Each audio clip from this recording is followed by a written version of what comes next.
Hello. Are you, a friend of Nikaro's? She's going to think we're sleeping together. Oh, this is bad.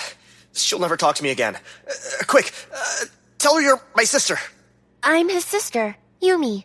She immediately panicked. Of course you are. That makes sense. I'm Akane. Are you visiting Nikaro for the first time? Yes. Tell her that you came to see the big city. Yumi repeated the words, numb.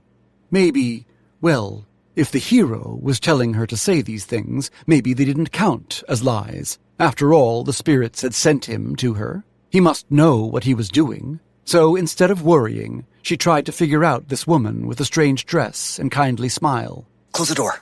Do you know Painter well? What, Nikaro? Well, I knew him in school and we live across from each other, so I suppose maybe? Yumi frowned, cocking her head. But then it clicked. Akane lived in his palace. She dressed like this. Painter was concerned she'd think Yumi was sleeping with him. Oh, you must be one of his concubines. His what? Painter flopped back onto the altar he'd been lying on before. He told me that he'd been with many women. Intimately, I mean. A hero like him has many such conquests and stories. I apologize for my blush. I am not experienced. He explained it to me when we were bathing together earlier. He told me all about the hundreds of women he'd been with. I should have realized when I saw you that you were one of his concubines. Yumi bowed. It was only proper to show the concubine of an important hero such deference.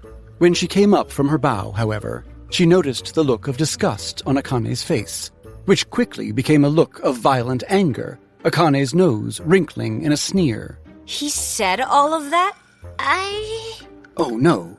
She'd misjudged, hadn't she? Perhaps this was a woman he'd known intimately, but hadn't made his concubine. That would explain her anger.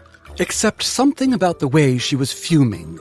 You're not one of his conquests? Girl, your brother has trouble conquering a bowl of noodles if it has too much spice.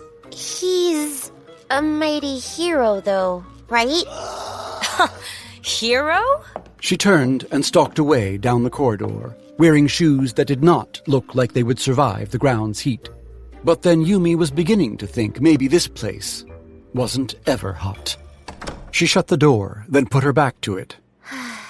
I did poorly, didn't I?